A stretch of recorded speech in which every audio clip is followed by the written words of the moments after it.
Hello, hi, and welcome again to the Terminal Podcast, where in the end, it's all about the numbers. The number six isn't as spectacular as five when it comes to looking back, but that's what we'll be doing this series four, three, two, one. Looking back to 2018 and the original publication of the rap debut album tournament, or the RDAT. My guest tonight have reviewed some parts of it, maybe not.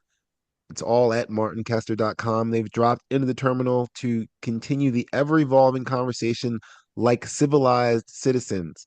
So let's start with where you calling from and what year roughly did you shift from cassettes to CDs?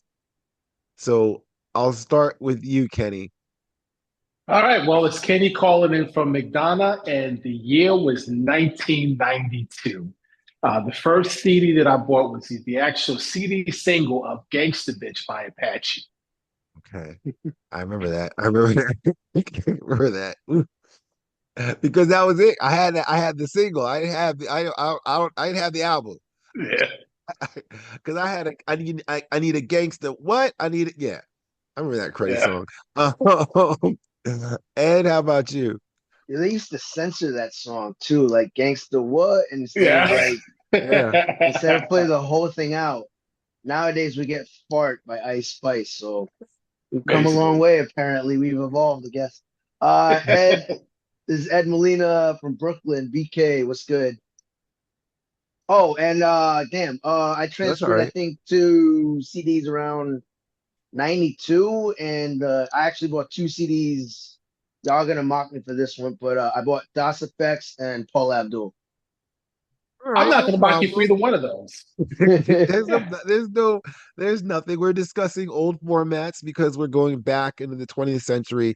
The entire tournament seedings and brackets can be found on martinkester.com. But tonight we're focusing in on the groups bracket sponsored by MTV, Viacom, and AOL. In NCAA tournament talk, if we're sports talking this up, this is a play-in matchup. It's an established conference champion with something to say against a small, insulated sound that is missed by many, but faithful to a few that were raised in what is now apparently called New York boom bap. I guess is what is being classified.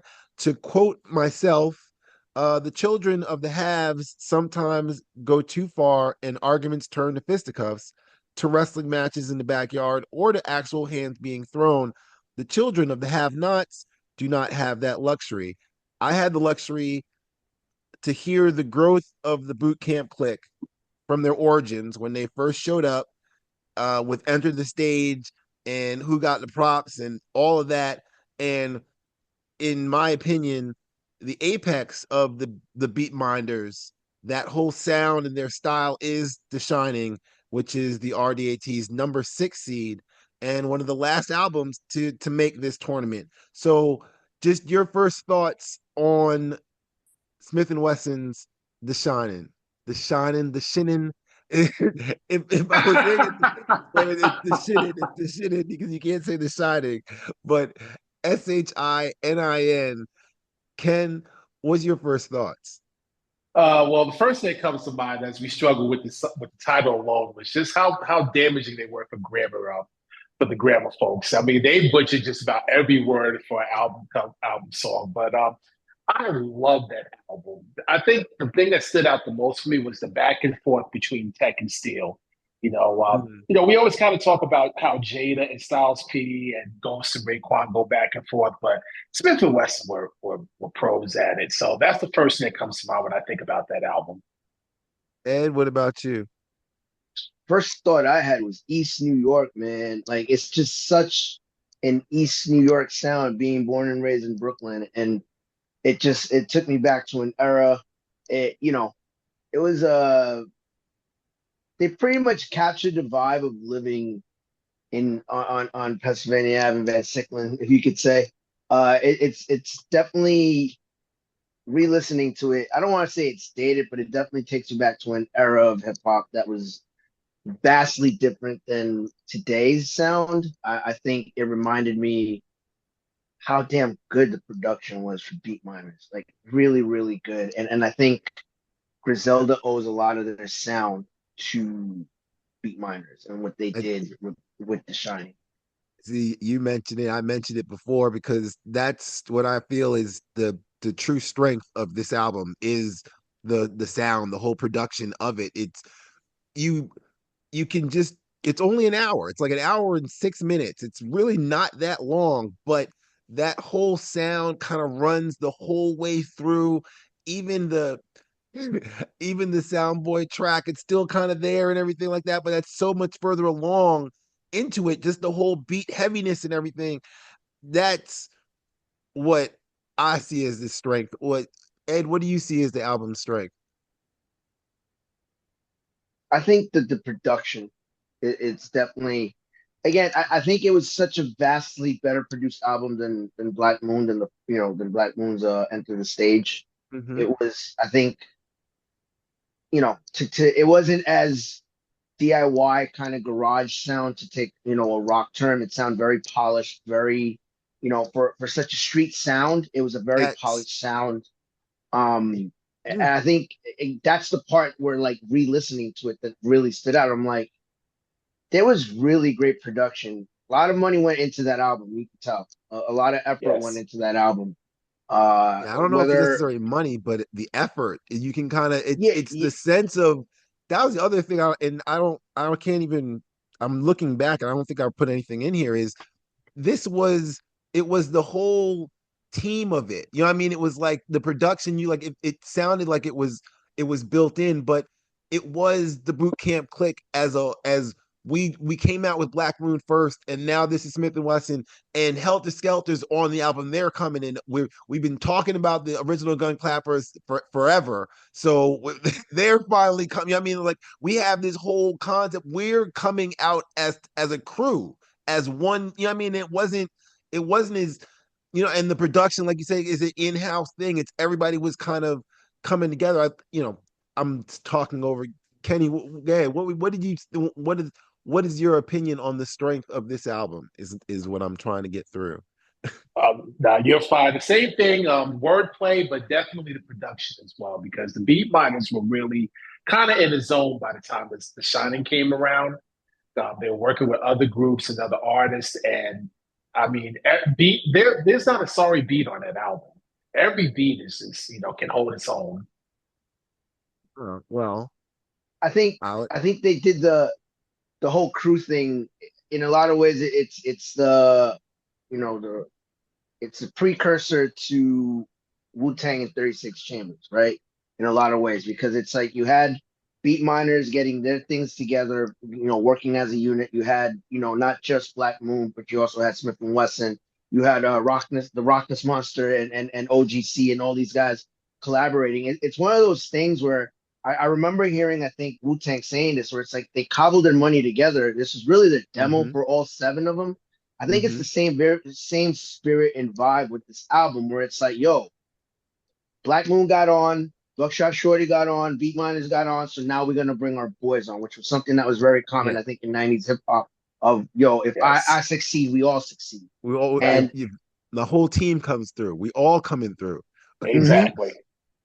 What is it? I'm trying to think. Oh, it's a it's a skit on the MOP Warriors album, which is they're at the club and he's like, my man, we all gonna come through. Oh no, the MOP guy in the back. No, it's like 30, 40 of us. We all coming through. It's like, yeah, and that was the mindset. We all coming through. We just me and everybody else is coming through. The whole fam's coming through with us, which is I'll admit that's specific. That's not common. Right. It's like but that's it's like this album is built for specific years almost. They released three singles from this album, which none of them are the track that is likely the most memorable. That it's just if you heard it, let's get it on is kind of like that's the quote party track, the sort of up tempo one, but that wasn't one of the singles. It was Bucktown and the other ones, but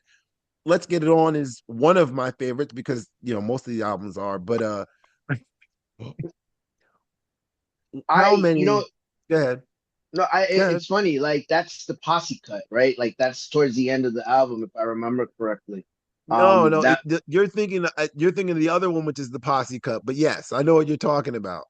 Because go ahead, Kenny, Yeah, no, you no, got I, something? session at the doghouse is the posse That's cut. yeah, But yes, let's get okay. it on. Let's get it on was actually the B side to Bucktown where they dropped which that is maxi single. which is the lead single, but they didn't really promote release Let's Get It On as a single because it was on the backside of Bucktown. But yeah, I mean, but it Right. was that's the one where you're like you hear it and it's just like, oh, that's do do do do. Sorry. Exactly. Yeah, the beat. Yeah, And they made a video for it too. it is. Yeah, that it's the production of it all. But Right. we But are I talking think about it that way. But is there any specific songs? There's not that many songs, but are there any songs that you skip when you're kind of listening to this album? Was there Eddie? You said on a replay. Was there anything you skipped when you were going through this? I wouldn't say skip, but I did keep a note of like that one I may skip. Hold on 1 second. Kenny, you Da. got your list up right now as he searches for I his. do. One song that I can always kind of do without is Wipe Your Mouth. I always skip that one to Yeah, I get was to just yeah. PNC intro and PNC. Because that's one of my favorites on there, PNC. But yeah, Yeah, Wipe Your Mouth, I can kind of do without that song. Yeah, I think that stretch of Home Sweet Home and Wipe Your Mouth, it's like, Yeah. yeah, I'm good. I get it. I get how you feel about your ops. I Right. can tell, I mean, but they did define exactly what they were talking about, which was we have made this little bit of success, and we're still in the same block that we've been on, but we still made that success. So now you suddenly see us, and you want to show up like you've been here this whole time while we've been grinding. We've been on the same corner, and you gonna show up now like, oh, Smif-n-Wesson, oh, you've been my people's all this whole time and everything like that. And then suddenly you're gonna be, and then when the chicks come through, nah, you ain't you. That's like that is it's not it's yes the terminology the just hearing it repeated over and over again is just like oh it's like you start seeing it, it's just like okay, all right, I get it, and it's just yeah, but in terms of I'm making I'm playing the devil's advocate for what is essentially just I was sitting there going this is horrible, but I guess because you've defined that's the person that you dislike and are going to call it a dick rider, which is what we're not saying anyway. Right. um that was the tough part of it, so I'll end this album review with an easy question. One song personally, I I have to say KIM just because I say keep it moving and use the KIM initials to this day and have that chorus running through my ears at all times. So uh what what Kenny is your number one song from this album? Ooh. I struggled with this question for most of the day when I read it. But if I have to choose one, it's Soundboy Burial. Okay. Yeah, that one's dope. I was torn between that, but I'm gonna go with One Time. That hook Oh, with Rockness Monster. Woo, yes. That's a woo. dope song too. Good Like choice. if I was coming out if I was an MMA fighter coming out to a song, that would probably be one of my top 10 songs I'm coming Yes. out to at one time. Because someone's getting carried out. That's the vibe that album has. Somebody's visiting ancestors today. It's either him or me. And it's just got again, it's got that we on the block, we outside, as the cool kids say. It's got Right. that we outside vibe, and what are you gonna do about it? Very East New York, very Brooklyn swag. I would go with One Time. Oh yeah. Such a sinister beat too. Really good Hmm. choice. The whole beats on this, and and PNC, which is what you had said and everything like that. The whole intro to PNC and then the PNC song and everything like that. Yeah, Yes. there's so many Before just slept on classics on this album. That's why it's like, right. yeah, but yeah, I still and use that term PNC, partner in crime. Oh, Yo, that's me my too. PNC. yeah, Like I still use it. People have no idea what I'm saying, and that's cool. I'm cool with that. But it's Right. like, yo, I was like, yo, that's my man. That's my PNC over there. Oh yeah. PNC, KIM. Still use all the terminology. Yep. Good times. KIM. All right, good times. I have good times every Friday night as I slip into this live read. I'm covering a game each and every Friday night. True student athletes who are playing for the love of the game. You can hear about my reporting from the press box with game notes and quotes that didn't quite make the full game story in the Cobb Football Friday section of the Marietta Daily Journal. That's the Friday night press box, available Saturday morning on Pandora, Spotify, Apple Music, or wherever you listen to your favorite podcast. You can also listen and watch to what I recorded on YouTube. Leave a comment and let me know what you think. And we're back. So says the sound effect. I think it's time to review the higher seed in this playing matchup. Uh, with this is where if I had the money and time, I would add the Andre 3000 clip from the 1996 Source Awards. I believe is the South got something to say. Yep. He's famously said it because he was getting love from this album, which is so your first thoughts, Ed, on the album that we're talking about, which is Southern Playalistic Cadillac Funky Music by Outkast. So my first impression the way I would describe it, I recently got into, I think earlier this year, got into a whole argument with a bunch of my friends that I said I would rather listen to the Beatles I'm sorry, I'd rather listen to Outkast than the Beatles.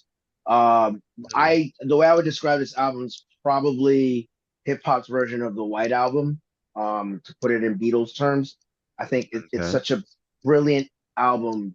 Guns N' Roses, Appetite for Destruction. It transcends genre to me. It's one of my favorite albums of all time. I hated that this was in the bracket against The Shining because I felt like it was gonna take the shine off The Shining. Haha, see what I did there? Wordplay, yes. But I just think that album. It's my favorite Outkast album. I know a lot of folks are into Atlians or the AT one who wrote, Aliens. yeah, AT Aliens or Mm. the double disc. Nah, man, the original recipe crispy. This is one of my favorite albums. Kenny, Brilliant. your first thoughts? This really changed my perspective on hip hop because prior to that, I was just a regular New York knucklehead that I didn't want to hear anything outside the East Coast. What do you mean these kids from New York, from the South, got something to say? I didn't particularly care for it, but one of my buddies talked me into listening to it and changed my perspective on it. I thought it was a very good album. It's something I still listen to occasionally, and yeah, changed my perspective on the All South. right. Well, yes, and yes, and I'll. It's it's a generalization quote myself. I've said it before though. I reviewed AT Aliens for the Daily Free Press at Boston University, and after listening to that album, I said in the review, I said, if you can listen to this, but you really should go back. You should go back and listen to Super, Southern Playalistic. If you want to go back and start, you should go listen to Beamer and Benz from the New Jersey Drive soundtrack, which was the very first thing. Because I remember going, yeah, that was great. And then Southern Playalistic comes out, and that's great. And if you've heard both of those, you can listen to AT Aliens. But you can't just start at AT Aliens. That's like dropping someone in at the eight at the 8 feet end. Right. What else? Just trying to remember what I was gonna say. Yeah.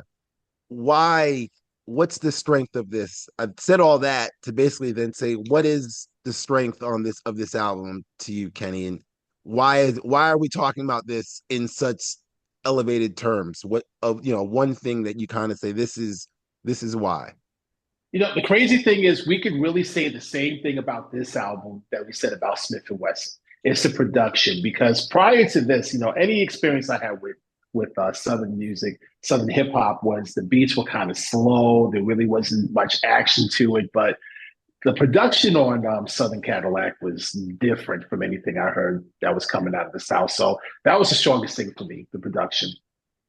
And what about you? Why did this win? What is one of the main reasons this won best newcomer category at the 95 Source Awards? That's what they get when you get booed. It's insane. But go ahead. It was such a different album than anything I heard, whether it was Chronic in the West Coast, whether it was Miami Booty Bass and Luke. It was just, as a New Yorker, I was that stereotypical gatekeeper. Well, if it ain't from the boroughs or maybe LA or that part of LA, like I wasn't listening to it. I actually remember it's one of those albums again that I remember where I was at first time I listened to. I was at BU in the dorms, September '94. The guy next door to me, Michael Fox, was a running back for the backup running back for the Boston University Terriers at the time when they I had was a gonna football say you were team. in West Campus. It sounds like you're in Yeah, West Campus. it was absolutely Sleeper Hall. Shout out to Sleeper Hall. And like I'm playing my music out loud as I'm unpacking stuff. And Michael Fox, that was his name, running back. He's like, "Oh, you from New York?" I'm listening to Biggie, Ready to Die. Hmm. And he's like, y'all New Yorkers don't know Jack. He's like, yo, you should check this out. And that's kind of how I hit it off with him as a friend. But he put on Outkast. I remember listening again, Hootie Who, Southern Playalistic. It was just so it was like so different from anything that I'd heard. It wasn't East, it wasn't West, it was just different. And I got blown away by just, I guess, that first impression. Or I guess that goes to production, I guess is a roundabout way what I'm saying. No, Because it just really sometimes music is what you feel, it's an emotion. It's as much, an epiphany. It's like I got hit with a beautiful wall of sound when I heard that album. Mm, It's nice. lyrically it was okay. different. Production wise, it was different. Obviously, they were Goody Mob and all of them had a different sound that they were doing down there that was very distinct to them. And coming in with such a closed mind, um, again, it just blew my mind. It's one of those albums where I can distinctly remember where I was the first time I listened to it. Well, there are 17 tracks on said album. It includes 4 interludes and an intro. In one of the interludes, when he describes the MARTA train driver talking about all the places that are in Atlanta, and, and yeah, there's a couple others, and the intro by Peaches. So there's only about 12. So how many or what specific songs would you skip if listening, or if you were suggesting this album to somebody else? You'd be like, you if you can listen to it, but you can skip past. Is there anything, Kenny? Anything? So for me, and this is going to sound wild. I don't know why, but after a while, Get Up, Get Out kind of gets redundant to me after a while. Maybe because the song feels like it's 10 minutes long, but I would say Yeah. I would say you can skip that song. I appreciate they trying to preach to us, but But you can get past yeah, that song. I hear you, but but you're here in Atlanta. You see there's so many of these folks who need to hear that, who's still not hearing that right now. It's been this long, they still not hearing it. It's still not doing nothing. They still haven't gotten out and done nothing. So Right. I and was then I was about to say, like, it's funny you mentioned that song because I'm listening to it. I'm like, this could have been written five or a couple of days ago after the MSG crap show that just happened. yes, Right. Like, yes. like this could like it kind of my impression was like, man, nothing ain't changed, huh? No, no, Yep. Like, Nothing. I I'm just gonna say, and it's funny you mentioned that because it's like I when I when I did my article, I posted the part of it. You need to get up, get out, and get something. Don't let the days. I could go through it because I know it because I've said it to my cousins and other little children. It's like, look, you need to do something.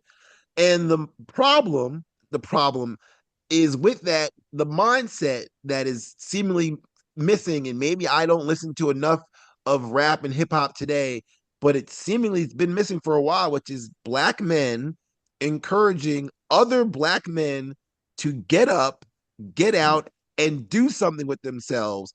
They did that in the 70s, and the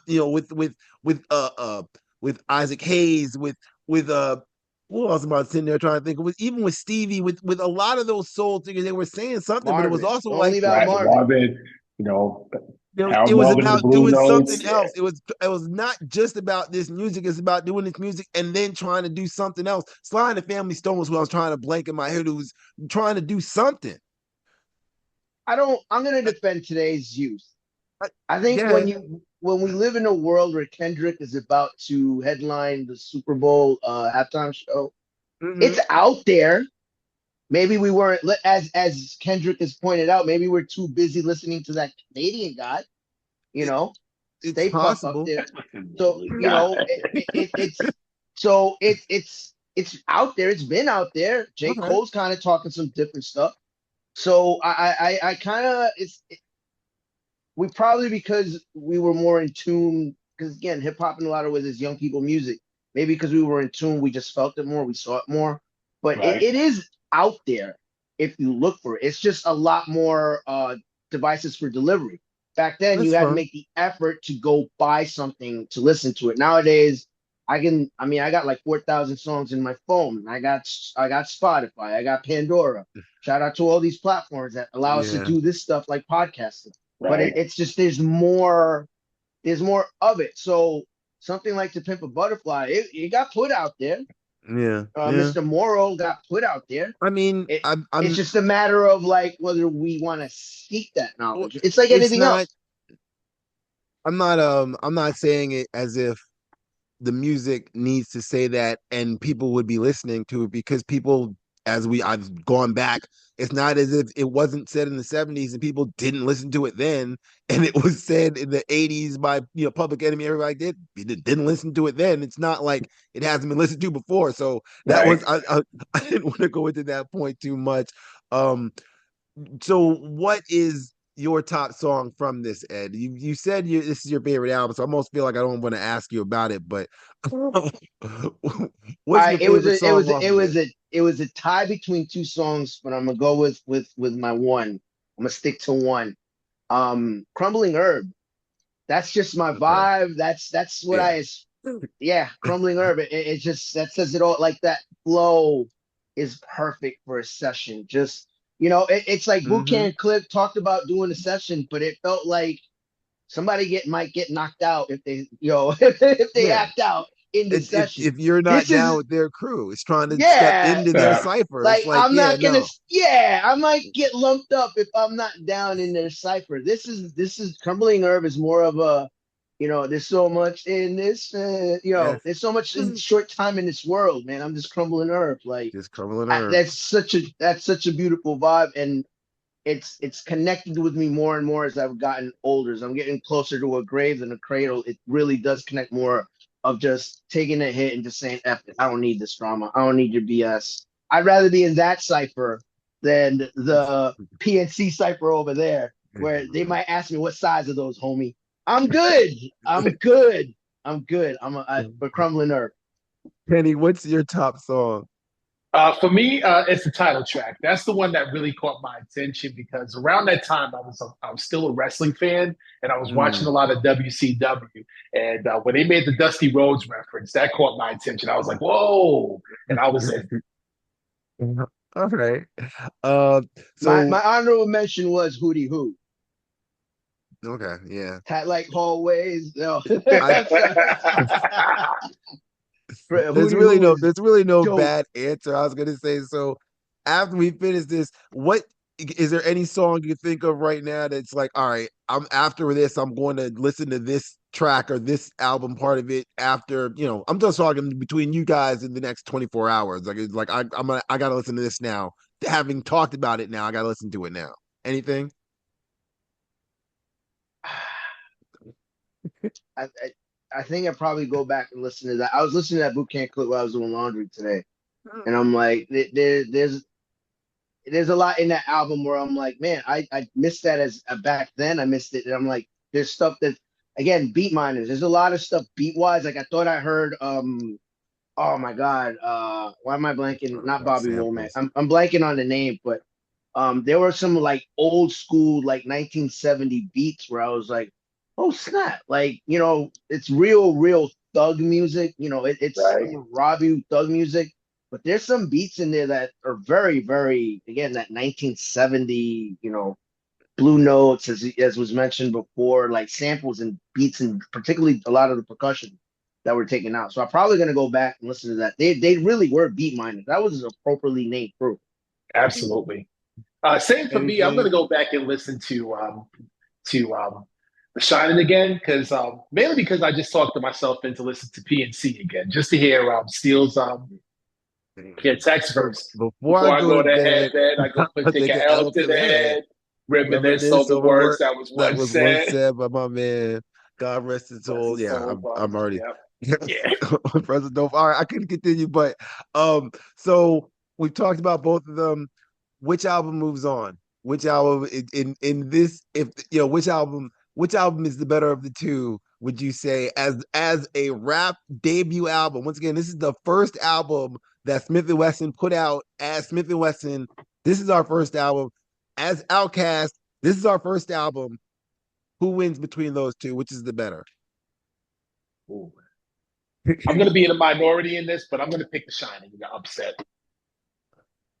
Ed? I'm going, this album beat out The Diary. This album beat out Illmatic.